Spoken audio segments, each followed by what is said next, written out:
அனைவருக்கும் வணக்கம். என் லைஃப்பில் இந்த மாதிரி ஒரு பெயின்ஃபுல்லான ஒரு சுச்சுவேஷனை நான் ஃபேஸ் பண்ணதே கிடையாது. மனசு முழுக்க வலி வலி மட்டும்தான். இந்த சுற்றுப்பயணத்தில் என்னென்ன மக்கள் பார்க்க வராங்க, அதுக்கு ஒரே ஒரு காரணம் தான், அவங்க என் மேலே வச்சிருக்கிற அன்பும் பாசம். அந்த அன்புக்கும் பாசத்துக்கும் நான் எப்பவும் கடமைப்பட்டிருக்கிறேன். அதனால தான் இந்த சுற்றுப்பயணத்தில் மற்ற எல்லா விஷயங்களையும் தாண்டி மக்களுடைய சேஃப்டி, அதில் எந்த காம்ப்ரமைஸும் பண்ணிடக்கூடாதுன்றதுக்காக தான் அது என் மனசில் ரொம்ப ஆழமாக இருக்கும் அந்த எண்ணம். அதனால தான் இந்த அரசியல் காரணங்கள் எல்லாத்தையும் தவிர்த்துட்டு ஒதுக்கி வச்சுட்டு மக்களுடைய சேஃப்டி மட்டும் மைண்டில் வச்சுக்கிட்டு அதுக்கான இடங்களை சூஸ் பண்ணுறது, அதுக்கான இடங்களை பார்த்து பெர்மிஷன் கேட்குறது, போலீஸ் டிபார்ட்மெண்ட்டில் அதை ரிக்வெஸ்ட் பண்ணி கேட்போம். ஆனால்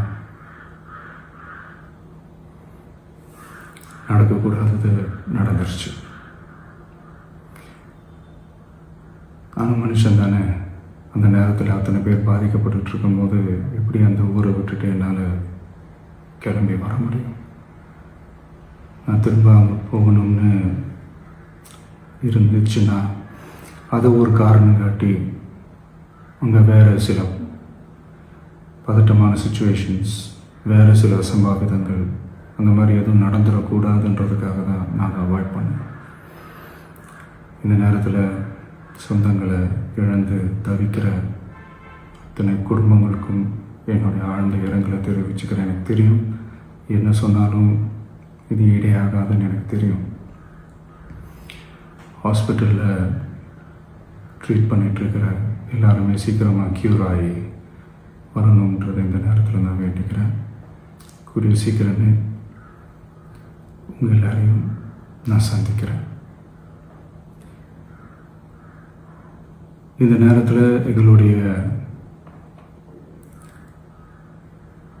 வலிகளை, எங்களுடைய நிலைமையை புரிஞ்சுக்கிட்டு எங்களுக்காக பேசின அரசியல் கட்சிகளை சார்ந்த நண்பர்கள், தலைவர்கள் அனைவருக்கும் என்னுடைய நன்றியை தெரிவிச்சுக்கிறேன். கிட்டத்தட்ட ஒரு 5 மாவட்டத்துக்கு பிரச்சாரத்துக்கு போனோம். இந்த மாதிரி எதுவுமே நடக்கல. ஆனால் கரூரில் மட்டும் ஏன் எப்படி நடக்குது, எப்படி நடக்குது? மக்களுக்கு எல்லா உண்மையும் தெரியும்.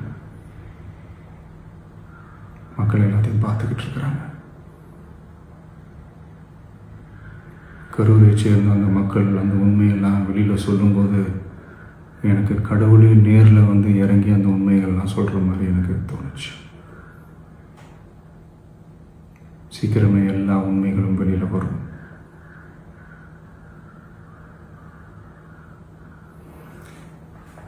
எங்களுக்கு தரப்பட்ட இடத்துல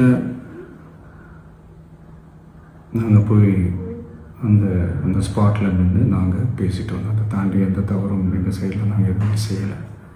பட் இருந்தாலும் எங்கள் கட்சியை சேர்ந்த நிர்வாகிகள், தோழர்கள் மேலே எஃப்ஐஆர், அது மட்டும் இல்லை சோஷியல் மீடியாவை சேர்ந்த நண்பர்கள், தோழர்கள் அவங்க மேலே எஃப்ஐஆர்லாம் போட்டு இப்போ பிடிச்சிக்கிட்டு இருக்கிறாங்க.